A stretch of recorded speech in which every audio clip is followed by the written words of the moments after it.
ဒါပထမဆုံးကားပေါ့ first ကားလေးပါကားတစ်စိတ်ကတော့ဒါ master လေးပါကာလာကတော့ဒါပထမတော့နီညိုလေးကြိုက်တယ်ပေါ့နော်ဒါပေမဲ့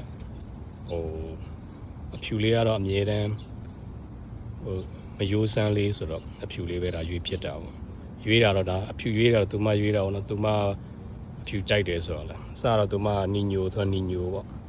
ကျွန်တော်လည်းနီညိုကြိုက်တယ်လေအခုတော့အဖြူဆိုတော့အဖြူပေါ့နော်အဖြူကိုမှသူက rhodium white ဆိုတဲ့ဒီအဲ့လိုအဖြူလေးပေါ့နော်အဲ့လိုအဖြူလေး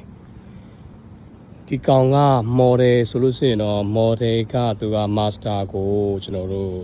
ဒါ C5 ကလေးပေါ့ C5 ကိုမှဒီ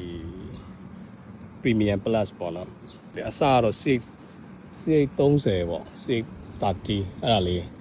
ဝယ်မယ်ဆိုပြီးတော့မှပေါ့နောက်တော့ဒါလည်းသူမ C5 လေးပိုကြိုက်တယ်ပေါ့နော်ကျွန်တော်တော့အစတော့ C830 ကြိုက်တယ်နည်းနည်းလေးသေးလို့ဒါပေမဲ့သူကတော့ဒီကောင်ကတော့နည်းနည်းလေးကြီးတယ်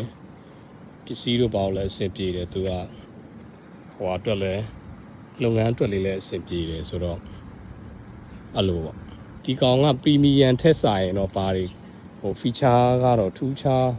တော့တိတ်တော့မများဘူးเนาะဘာလဲဆိုတော့360 degree camera တွေပါတယ်လို့ပဲ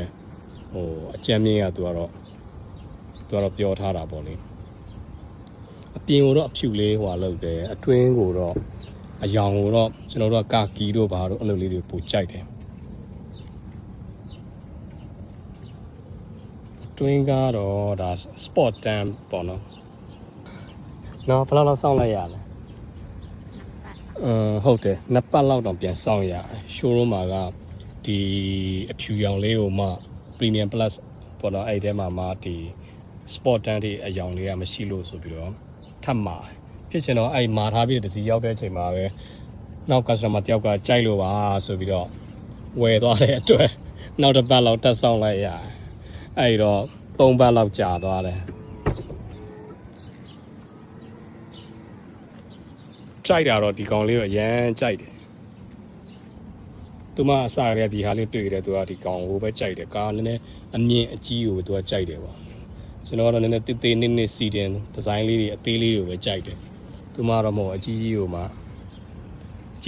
ဒါသူမဟုတ်တော့ကျွန်တော်က premium လောက်ပဲကြိုက်တယ်ဒါပေမဲ့သူမ premium plus ကိုပဲဝယ်ခြင်းတယ်ဆိုတော့